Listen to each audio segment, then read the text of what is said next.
In this video, I'm going to discuss a phishing email that I personally received and an analysis of it and what you can do to detect these things and mitigate these things from happening to you. So just to give you a quick background, I purchased something from a company 2024. I was dealing with someone on the sales team with the company. I had a brief email exchange back and forth, and that was the end of my communication. In 2025, February 5th, I received this email you see up on the screen, and it was unexpected. It wasn't something that I was anticipating. However, if it was something that while I was in the process of buying something, this would have been expected from this particular user. With my this email that I received was an email directly from Dropbox itself. You can validate SPF, deacon, DMARC, everything checks out. It's from Dropbox, and it's notifying you that someone on Dropbox had shared a document with you. Now, I've seen attackers use this tactic a lot to send phishing emails because it's something that people receive legitimately, but if an attacker creates a Dropbox account and they share something with you, they put an email address in the Dropbox, Dropbox itself will send something to you, to the recipient, whoever's receiving it, and it'll pass all spam filters because it's something people expect. It's a platform that people use legitimately. In this particular case, I wasn't expecting this. I immediately recognized this is likely a phishing attack, and this user was likely compromised because how else would anyone know to send me an email with the sender name? The person's name was actually in the subject of the email. I immediately knew this user was compromised. I have a sandbox, which I do some phishing email analysis, so I did a very quick deep dive into what this is all about to confirm whether or not where this went. So I'll walk you through this, and there's a little bit twists in this story. I did not have access to their environment. However, I knew a lot more than the person on the other end because they weren't a technical person. So just taking you through this. I loaded this email here in a sandbox and went to the actual link, which went to actually Dropbox.com, which was expected. It made me create a Dropbox account to get in and view the file. It didn't allow for anonymous access, and this is what I saw when I got in. Again, I blurred some stuff out. There's a landing page, is what I call it, where it has just a blank page with some information, and it tries to get you to go somewhere else. That place is typically malicious, in a malicious location. The requiring me to create an account means that spam filters, when they try to click the sharing link, they won't be able to because you need a valid Dropbox account to get to this actual page.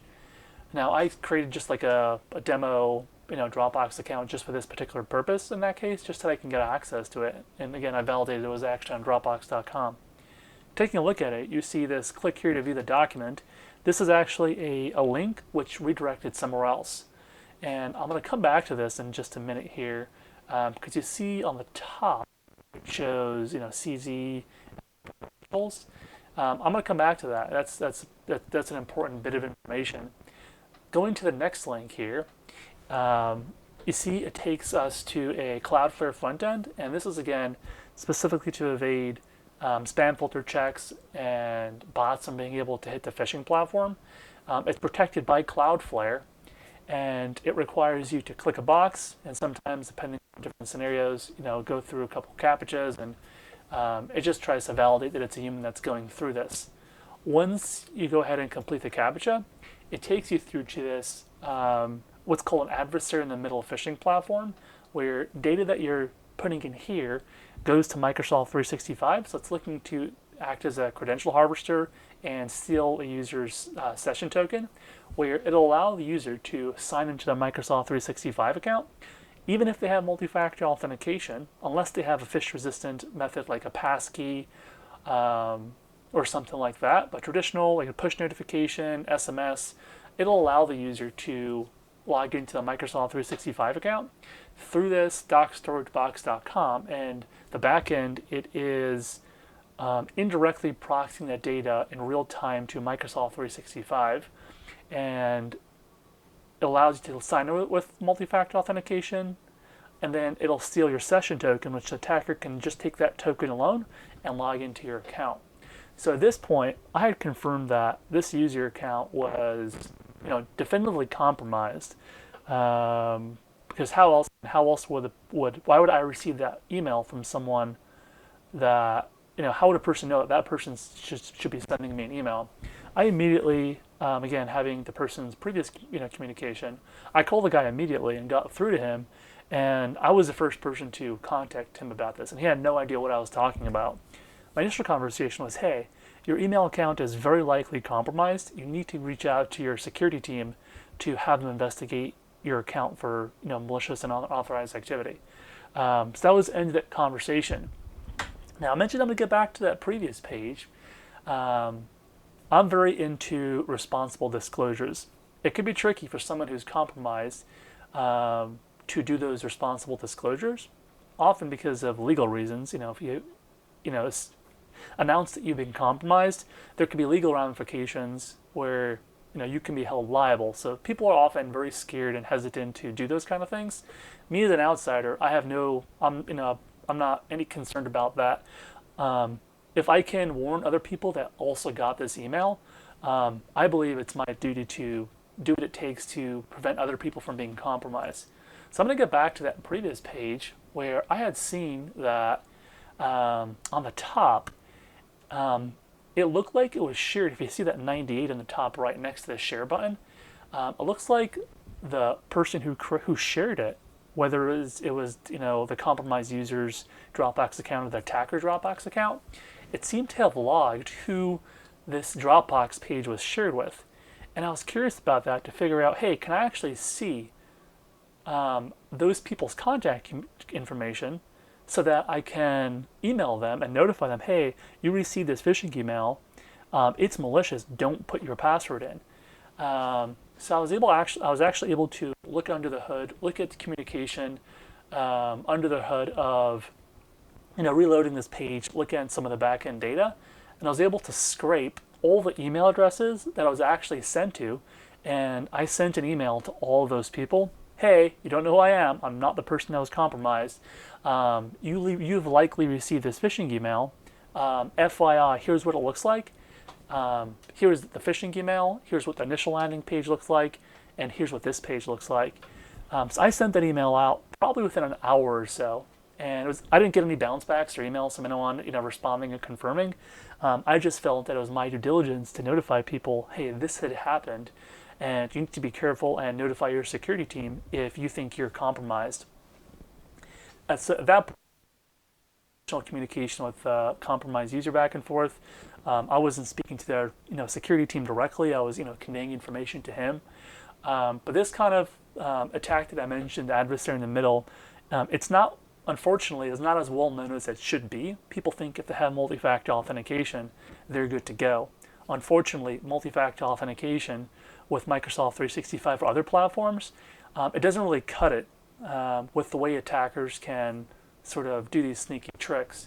So I try to have them relay that information. There's one more bit to just an interesting piece which followed up a couple days after that. So I mentioned it was the beginning of February that I got the initial email, February 5th. On February 10th, Dropbox had sent me a follow-up email saying that, hey, as a FYI, as a reminder, this user had shared this item in Dropbox with you.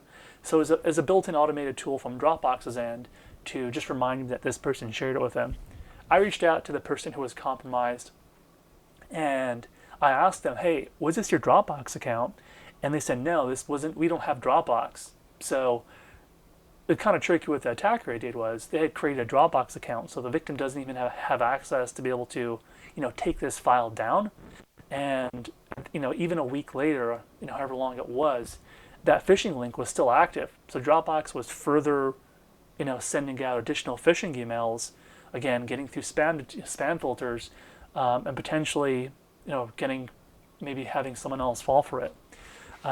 We see this often with, attackers using often the victim's like OneDrive account where they'll drop an item on it and they'll share that link. So again, it's similar tactics where Microsoft will send those those notifications to the people who receive it from Microsoft itself. So this was a pretty interesting case. Again, to summarize it, I did receive the phishing email, worked with the person. I didn't do a deep analysis on the Microsoft 365 account to validate IP addresses and stuff like that. I don't work for that company. I offered assistance to the company to, hey, if you want any help, to reach out to me, which they never did. They had said they had it handled internally. I also reported this to law enforcement. I have a pretty good relationship with them. Just hey, this is the kind of attack we see. These are the tactics that we use. And other than that, this was a pretty interesting case because personally, I don't receive a whole lot of phishing attacks directly to my own email address. I can talk about another video. Within a span of a week, I received this one and another one from another organization that I deal with personally. So it's just quite interesting the two of them just being how close they were together. So something you should know, again, to getting back into how to detect this and what you should do. If you're not expecting an email from someone, or even if you are, if something seems just off, call the person on a known trusted number. Don't rely on phone numbers from their signature, because that can easily be changed by an attacker. If you see any sign-in page, please validate you're on the correct site. You see here, this looks like a Microsoft login page, but if you look at the actual domain, it's not Microsoft365.com. So do some, looking into the email itself, but also when you're signing into websites, make sure you're on the correct site. That's all today. I can likely post another video at a later point with another interesting story similar to this one with a couple different twists to the story. Thanks for watching and have a great day.